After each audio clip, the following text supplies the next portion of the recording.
ठंडी का समय था। पहाड़ों से घिरा राजापुरम नाम का एक गांव था।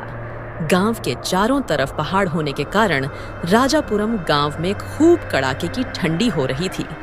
गांव के लोग अपने घरों में अलाव जलाकर ठंड से बचने की कोशिश कर रहे थे। यहाँ के लोगों को हर साल सर्दियों में कठिनाइयों का सामना करना पड़ता था। इस बार राजापुरम गांव में ठंड, साथ साथ ओले और तेज हवाएं चल रही थीं। राजापुरम गांव के बाहर कैलाश नाम का एक गरीब मजदूर रहता था। कैलाश पूजा पाठ में बहुत यकीन रखता था। कैलाश गांव के बाहर कुटिया छा के रहता था। कैलाश का स्वभाव बहुत ही दयालु था और कैलाश दूसरों की मदद के लिए हमेशा तत्पर रहता था। ठंड ज्यादा होने के कारण कैलाश गांव में मदद मांगने के लिए आता है। सुनो भाई, ये ठंड बहुत कठोर है। मेरे झोपड़ी में आग जलाने का कोई साधन नहीं है। अगर आप सभी मेरा थोड़ी मदद करें, मुझे थोड़ा खाना या फिर कोई पुराना गर्म कपड़ा या गर्म कंबल दे दो, जिससे मैं भी ये ठंड सहन कर सकूं। अरे कैलाश, ठंड के मारे हम सबकी जान निकली जा रही है और तुम हम सबसे मदद मांगने के लिए आ गए। हमें खुद के लिए जीना मुश्किल हो रहा है और हम सब तुम्हारी मदद कैसे करेंगे? अरे सुंदर भाई, मैंने सुना है ये कैलाश भगवान शिव का बहुत बड़ा भक्त है। अरे कैलाश, तू भगवान शिव का इतना बड़ा भक्त है, जा उसी से मदद मांग ले। भगवान शिव अपने भक्तों को कभी परेशान नहीं होने देंगे। जा जाकर भगवान शिव का ध्यान लगा। ध्यान लगाने से तुझे गर्मी आएगी और फिर तुझे क्या जरूरत पड़ेगी गर्म कपड़े की। आप ये क्या बोल रहे हो? भगवान ने इंसान को इंसान की मदद करने के लिए बनाया है। अगर हम और आप एक दूसरे की मदद नहीं करेंगे तो फिर यह जीवन किस काम का है?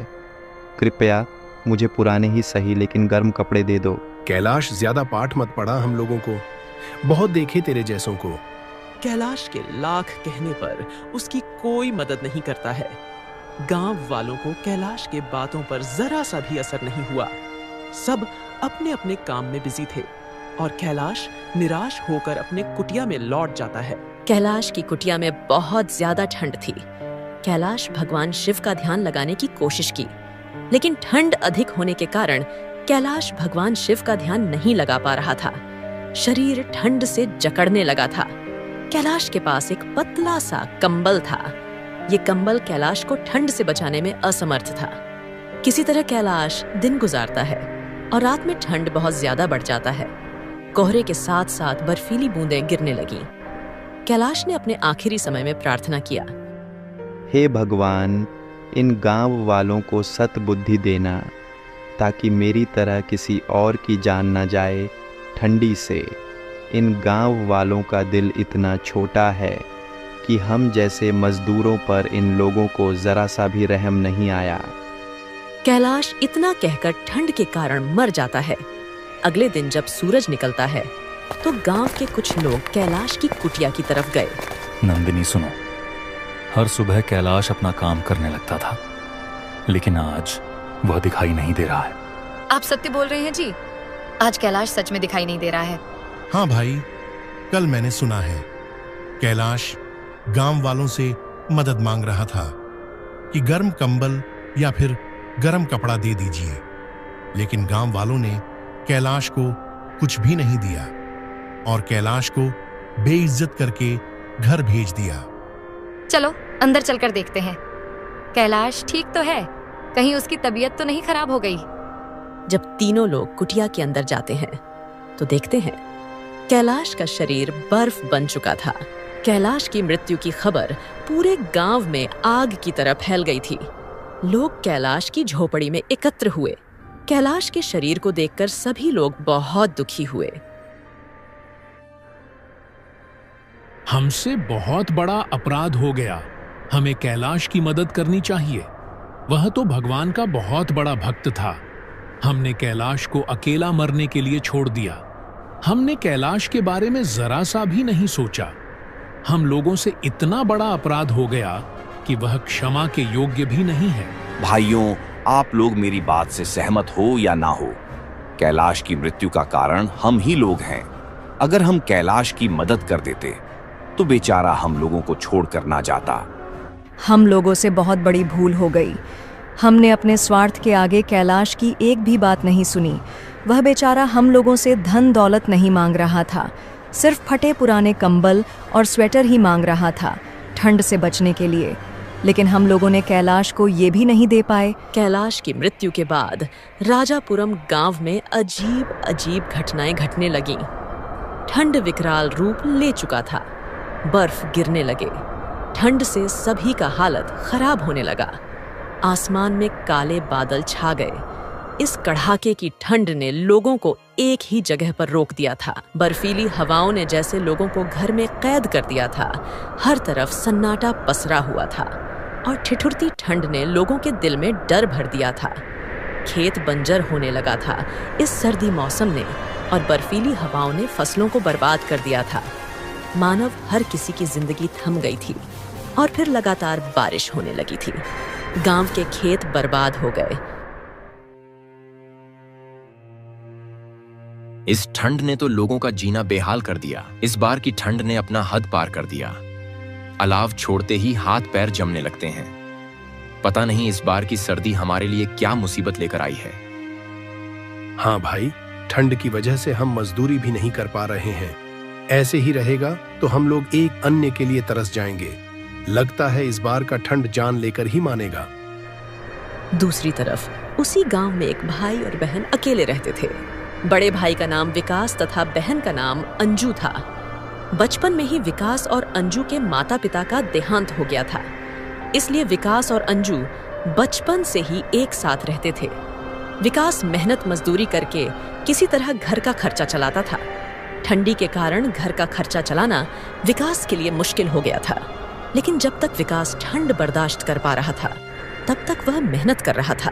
भैया, आप इतनी ठंड में आप काम पर मत जाइए, नहीं तो आपकी तबीयत खराब हो जाएगी। आपके सिवा मेरा है कौन?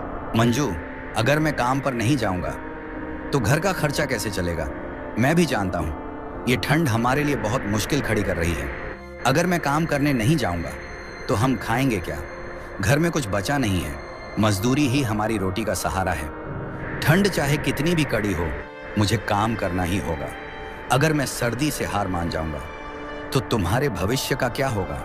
भैया, कोई और तरीका नहीं है क्या? किसी से उधार नहीं ली जा सकती है? आपका यह हालत देखकर मेरा दिल टूट जाता है। बहन, इस दुनिया में दूसरों से मदद मांगने से कुछ नहीं होता। हर कोई अपनी अपनी परेशानियों में उलझा हुआ है। हमें खुद के भरोसे अपने पैरों पर खड़ा होना होगा। ठंड हमें हरा नहीं सकती, क्योंकि मेहनत करने वालों को ऊपर वाला कभी खाली पेट नहीं सोने देता। अब तुम जल्दी से खाना ले आओ, मुझे देर हो रहा है काम पर जाने के लिए, ताकि दिन ढलने से पहले काम से वापस आ सकूं। भैया, खाने के लिए घर में एक भी दाना नहीं बचा है और पैसे भी खत्म हो चुके हैं। क्या घर में खाने के लिए कुछ भी नहीं बचा है? ये कैसे हो गया मंजू?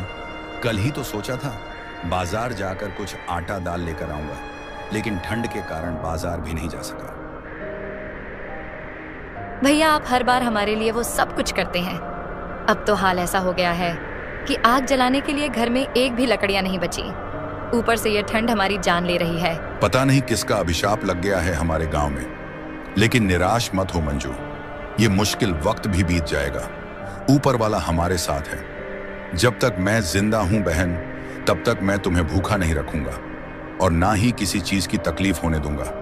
कल मैं जंगल जाऊंगा, चाहे कितनी भी ठंडी क्यों ना हो। लकड़ियां लेकर आऊंगा। मेहनत करने वालों के लिए हर रास्ता खुला रहता है। विकास अब मजबूर हो चुका था। वह फैसला लेता है कि अब वह बाजार में फल जाकर बेचेगा और वह अपने घर के लिए अनाज लेकर आएगा। कड़ाके की ठंड ने पूरे गांव को अपने चपेट में ले लिया था। चारों तरफ सफेद बर्फ की चादर और सन्नाटे का माहौल था। इस भयंकर ठंड में विकास जैसे तैसे अपना और अपनी बहन के पेट की आग बुझाने के लिए हर हाल में काम करता था। हे ऊपर वाले, ठंड तो बहुत हो रही है। अगर मेरी बात होती तो मैं किसी तरह काट लेता, लेकिन मेरी एक छोटी बहन है, वह बेचारी भूख से मर जाएगी। अगर लकड़ियां घर लेकर नहीं गया तो घर पर खाना भी नहीं बन सकता और अलाव भी नहीं जल सकता। और यदि हम खेत के सहारे रहेंगे तो हम भाई बहन भूख से मर जाएंगे, क्योंकि खेत में अभी अनाज तैयार भी नहीं हुआ है। और यह सर्दी देखकर लग रहा है कि हमारा फसल भी बर्बाद हो जाएगा। इस बार की ठंड हम सब की मेहनत का इम्तिहान ले रही है। विकास लकड़ी काटने की बहुत कोशिश करता है, लेकिन ठंड और बर्फ के ओले इतने गिर रहे थे कि मानो विकास की जान चली जाएगी। विकास ठंड से हार मानकर घर वापस लौट आता है। ठंड ने विकास की हिम्मत को तोड़ दिया था। मंजू, आज मेरी हिम्मत नहीं हो रही थी। ठंड इतनी बढ़ गई है कि लकड़ी काटने का भी मन नहीं कर रहा था। भैया, अब हम क्या करेंगे? मुझे तो कुछ समझ में नहीं आ रहा है। कल मैं फिर से जंगल में जाऊंगा, लेकिन आज के लिए मुझे सेठ गंगाराम से कुछ पैसे उधार लेने होंगे। भैया, आप ये क्या कह रहे हैं? मैंने सुना है अगर गंगाराम से कोई पैसा उधार लेता है तो वह ब्याज बहुत ज्यादा लेता है, और यदि कोई उसका ब्याज नहीं देता है तो उसकी सारी जमीन पर उस दुष्ट गंगाराम का अधिकार हो जाता है। आपने सुना है? कुछ दिन पहले की बात है। कैलाश नाम का एक आदमी गंगाराम से मदद मांगने गया था, लेकिन उस गंगाराम ने उसकी मदद नहीं की और उस व्यक्ति का मजाक बनाकर अपने दरवाजे से भगा दिया था, और कोई भी गांव वाला उस व्यक्ति की मदद नहीं की, जिसके कारण उस व्यक्ति की मृत्यु हो गई। भैया, इस दुनिया में कोई किसी का नहीं होता, सब अपने स्वार्थ के लिए जीते हैं। हाँ बहन, तुम सही कह रही हो, लेकिन हमारे पास और कोई उपाय भी तो नहीं है। दिन ब दिन बढ़ती ठंड ने विकास की हिम्मत तोड़ दी थी। जंगल की ओर जाने का उसका इरादा तो नहीं था। अगली सुबह होती है। जैसे तैसे कर विकास जंगल में पहुंचा, लेकिन ठंड ने उसे ऐसा झकझोरा कि लकड़ी काटना तो दूर, वहां खड़ा रहना भी मुश्किल हो रहा था। जैसे तैसे कर विकास थोड़ी बहुत लकड़ियां काटकर घर लौट आता है। बहन, जंगल में खड़ा होना भी मुश्किल हो रहा था, लेकिन किसी तरह हिम्मत जुटाकर थोड़ा बहुत लकड़ियां ले आया हूं। आज का दिन किसी तरह काम चले, फिर कल जाकर थोड़ी बहुत और लकड़ियों का व्यवस्था करूंगा। भैया, लकड़ियों का व्यवस्था तो हो गया है, लेकिन घर में कुछ बनाने को भी नहीं है। ठीक है बहन, मैं खाने का भी कुछ उपाय करता हूँ। अपनी बहन का पेट भरने के लिए विकास सेठ गंगाराम के पास पहुंचा। सेठ जी, मुझे कुछ पैसे उधार चाहिए। घर में खाने पीने का इंतजाम नहीं हो रहा है, और खेत की फसल अभी तैयार भी नहीं हुई है, और मेरी बहन पिछले 2 दिन से भूखी है। तुम ये सोच भी कैसे सकते हो कि मैं तुम्हें पैसे उधार दूंगा? अगर तुम्हें पैसे उधार चाहिए तो अपना कोई कीमती सामान मेरे हवाले करना होगा। सेठ जी, मैं ठहरा गरीब आदमी, भला हम गरीब लोगों के पास कीमती सामान कहाँ रहेगी? कीमती सामान तो आप जैसे जमींदारों के पास होता है। हम गरीब तो सूखी रोटी खाकर भी सुखी से रहते हैं, लेकिन दुर्भाग्य की बात तो ये है कि हमारे किस्मत में सूखी रोटी खाने का भी सुख नहीं है। सेठ जी, अगर आपने पैसे नहीं दिए तो मैं और मेरी बहन भूख के कारण मर जाएंगे, क्योंकि इस ठंड की महामारी की वजह से हमारा काम बंद पड़ा हुआ है। ठीक है, मैं तुम्हें पैसे देने के लिए तैयार हूं, लेकिन अगर तुम पैसे नहीं चुका पाए तो मेरी एक शर्त है, तुम्हें अपना सारा खेत मेरे नाम लिखना होगा। अगर तुमने 1 महीने में मेरा पैसा वापस नहीं किया तो मैं तुम्हारा खेत अपने नाम करवा लूंगा, और तुम्हारी बहन की शादी मैं अपने विकलांग बेटे के साथ कर दूंगा। ये आप क्या कह रहे हो सेठ जी? क्या बेहूदगी बात की है तुमने? मेरी बहन तो अभी छोटी है, उसके भविष्य से खेलना आसान समझते हो क्या? तुम मेरी मजबूरी का फायदा उठाना चाहते हो। सेठ जी, हम गरीब भले ही हैं, लेकिन इज्जत की रोटी खाते हैं, और जिस दिन बात इज्जत पर आ जाएगी तो हम पीछे नहीं हटेंगे। ये तुम्हारे सामने मेरी शर्त है। अगर तुम 1 महीने के भीतर मेरा पैसा ब्याज सहित वापस कर दोगे तो कोई बात नहीं, वरना तुम्हें मेरा शर्त मानना पड़ेगा। लेकिन तुम्हारी हालत तो देखकर लग तो नहीं रहा है कि तुम मेरा पैसा ब्याज सहित वापस कर पाओगे, तो तुम्हें मेरी शर्त माननी पड़ेगी। मैं किसी भी हालत में तुम्हारा ये शर्त नहीं मान सकता, लेकिन पैसे आज ले रहा हूं। 1 हफ्ते में तुम्हारा पैसा वापस कर दूंगा। ये एक गरीब मजदूर की जुबान है, लेकिन याद रखना, ऊपर वाला सब देखता है। उसके घर में देर भले ही है, लेकिन अंधेर नहीं। विकास पैसे लेकर गुस्से से वहां से चला जाता है। विकास पैसे लेकर घर की तरफ जा ही रहा होता है कि तभी रास्ते में विकास का पड़ोसी रास्ते में विकास को मिलता है। विकास भाई, क्या हाल है? बड़ी जल्दी में हो, कहीं जा रहे हो क्या? अंगद भाई, मैं बहुत परेशानी में हूँ। मैं सेठ गंगाराम से पैसा उधार लिया हूँ, लेकिन वो कमीना मुझसे कहता है कि अगर वक्त पर पैसा नहीं लौटा पाए तो मेरी बहन का विवाह उसके विकलांग बेटे से करना होगा। अब मैं क्या करूं, कुछ समझ में नहीं आ रहा है। अगर मैं उससे पैसे ना लेता तो मेरी बहन भूख से मर जाती, इसलिए मुझे मजबूरन सेठ गंगाराम से पैसा लेना पड़ा। ये तो बहुत गलत बात कर दी गंगाराम ने। भाई, तुम तो मेहनत करने वाले आदमी हो।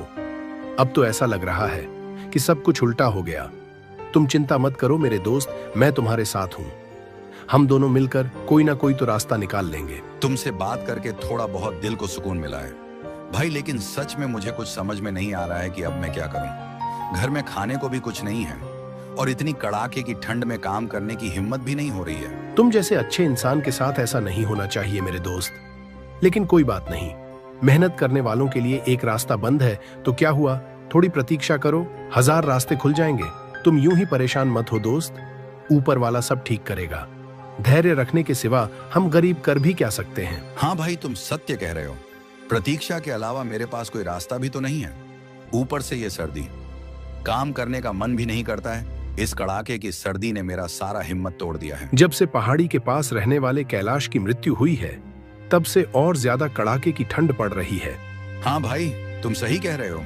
अच्छा खैर, तुम बताओ तुम्हारा हाल कैसा है? बहुत बुरा हाल है भाई, घर में खाने के लिए राशन नहीं है, खेत खराब हो गए हैं, सोनाक्षी का भी तबीयत खराब रहता है, मैं भी बहुत परेशानी में हूं। चिंता मत करो अंगद भाई, सब ठीक हो जाएगा। हमारे गांव से ये काला बादल हट जाएगा, हम लोग पहले की तरह खुशहाली में रहने लगेंगे। अच्छा अब मैं चलता हूँ, बहन घर पर इंतजार कर रही होगी। इतना कहकर विकास वहां से चल देता है और अंगद भी अपने घर चला जाता है। अंगद बहुत ही मतलबी इंसान था। अंगद दूसरों का दुख देखकर बहुत खुश हुआ करता था और सबके सामने बहुत दरिया दिल का दिखावा करता था। अंगद के पास खाने के लिए राशन भी था, आग जलाने के लिए लकड़ियां भी थीं और उसकी पत्नी बिल्कुल सेहतमंद थी। आज तो विकास की सारी दुख भरी कहानी सुनकर मजा आ गया, मन को सुकून मिल गया। बेचारा सोच रहा था कि अपनी छोटी बहन का विवाह किसी अच्छे घर में करेगा, लेकिन विकास ने सेठ गंगाराम से पैसा उधार लिया है और सेठ गंगाराम का शर्त है कि अगर वह 1 महीने के भीतर उसका सारा रुपया ब्याज सहित नहीं वापस करेगा तो विकास की छोटी बहन का विवाह अपने विकलांग बेटे के साथ कर देगा। क्या सच में विकास का दिमाग खराब हो गया है जो अपनी बहन के नाम पर कर्ज ले लिया है? सच में गरीब लोग कितने बेवकूफ होते हैं, उन्हें देखकर कितनी हंसी आती है मुझे। तुम तो जानती ही हो सोनाक्षी कि दूसरों की परेशानी देखकर मुझे कितना आनंद आता है। विकास बोल रहा था कि घर में खाने के लिए कुछ भी नहीं है और इतनी कड़ाके की ठंड में लकड़ी भी नहीं काट सकता। पता नहीं उसका और उसकी बहन का क्या होगा। सच में वो विकास तो बुरी तरह फंस गया है। उसकी हालत देखकर तो मुझे बहुत हंसी आ रही है। और उसकी बहन का क्या होगा? सेठ गंगाराम अपने बेटे के साथ उसकी बहन की शादी करवा के उसकी सारी जिंदगी बर्बाद कर देगा। उसकी बहन की तो शादी अब तय है, बस उस घड़ी का मैं बहुत ही बेसब्री से इंतजार कर रहा हूँ कि कब यह पूरी कहानी खत्म हो। अंगद और उसकी पत्नी विकास की मुश्किलों पर हंस रहे थे और उसकी बेबसी को लेकर उन दोनों की सोच बहुत ही गंदी थी। वे सोच रहे थे कि उसकी बेटी और उसके भविष्य को कैसे और मुश्किलों में डाल सकते हैं। विकास ने जैसे तैसे करके एक वक्त का खाना खाकर अपनी बहन के साथ रात काटी, लेकिन सुबह वही चुनौती और वही संघर्ष उसका इंतजार कर रहा था। 2-4 दिन गुजरते हैं, ठंड और भी ज्यादा बढ़ जाता है, बर्फ गिरने लगते हैं।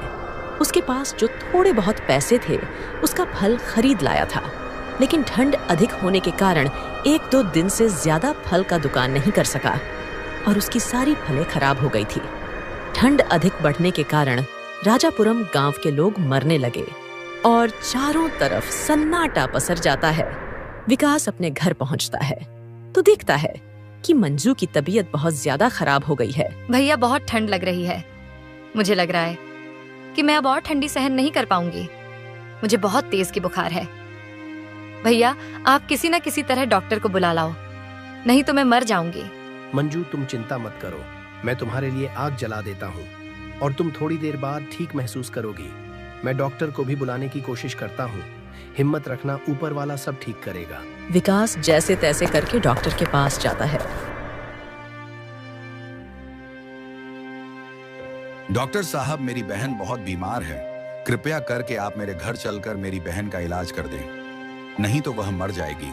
देखो विकास, मैं तुम्हारा हालत जानता हूँ, लेकिन इलाज मुफ्त में नहीं होता, पहले पैसे लेकर आ, फिर मैं तेरे साथ चलूंगा। हे भगवान, मैं कैसे डॉक्टर को बताऊं कि घर में पैसों की दिक्कत है। विकास निराश होकर डॉक्टर के पास से वापस लौट आता है। तभी उसका दोस्त अंगद नजर आता है। क्या हुआ विकास, बहुत उदास लग रहे हो? सब खैरियत तो है? सेठ गंगाराम ने तो कुछ नहीं कहा तुमसे। भाई अंगद, मेरी बहन बहुत बीमार है। मेरी बहन की हालत दिन ब दिन खराब होती जा रही है। डॉक्टर को बुलाने की कोशिश की, लेकिन उन्होंने पहले पैसे मांगे और अब ना मेरे पास पैसे हैं और ना ही कोई सहारा। तुम्हारी बात सुनकर सच में मुझे बहुत दुख हो रहा है, लेकिन मैं क्या करूं? मैं खुद ही ठंड से बेहाल हूं। मेरे घर में भी कुछ खाने को नहीं है। अंगद, मैं तुमसे बड़ी उम्मीद लेकर आया हूं। तूने हमेशा मुझे अपना भाई समझा है। बस आज किसी तरह मेरी मदद कर दो। बस थोड़ा सा सहारा दे दो ताकि मेरी बहन की जान बच सके। सुन भाई, मैं तो बहुत चाहता हूं कि तेरी मदद करूं, लेकिन मैं खुद अपने घर का बोझ नहीं उठा पा रहा हूं। मैं खुद ही परेशान हूं। तेरा मदद कहां से करूं? अंगद, क्या इंसानियत भी ठंड में जम गई है? मेरी बहन की तबीयत बहुत खराब है। अगर तू भी मना करेगा तो मैं किसी से क्या उम्मीद करूंगा? विकास भाई, मेरी बात समझ में मजबूर हूं। ऊपर वाले से प्रार्थना कर कि वह तुझे इस मुसीबत से बाहर निकाल दे। बस मेरे लिए भी दुआ करना। और इतना कहकर अंगद विकास के पास से चल देता है और विकास वहीं खड़ा रहता है और अपनी बेबसी को महसूस करता हुआ फिर जंगल की तरफ चल देता है। कुछ दूर जाने के बाद जंगल के पास एक साधु मिलते हैं। साधु बाबा के ऊपर पत्थर गिरा रहता है। विकास जल्दी से जाकर उस पत्थर को हटाता है। बेटा, आज तुम मेरे लिए फरिश्ता बनकर आए हो। अगर आज तुम ना आते तो शायद मैं इसी जगह पर दम तोड़ देता। भगवान तुझे हमेशा खुश रखे बेटा। बाबा, ये तो मेरा फर्ज था। इंसान को मुश्किल में देखकर हर कोई भी मदद करेगा, लेकिन आप यहाँ और इस हाल में कैसे फंसे? आपकी किसी ने मदद नहीं की? बेटा, मैं जंगल में कुछ जड़ी बूटियां लेने आया था। ठंड का मौसम है, लोग बीमार हो रहे हैं, मगर अचानक ये भारी पत्थर मेरे ऊपर गिर गया और मैं इसके नीचे दब गया। मुझे लगा अब मेरी जिंदगी यही खत्म हो जाएगी, लेकिन तुमने हमारी जान बचा ली। बेटा, तुमने हमारे ऊपर बहुत बड़ा एहसान किया है। वैसे बेटा, तुम बहुत उदास लग रहे हो। क्या बात है? मैं तुम्हारी कुछ मदद कर सकता हूँ।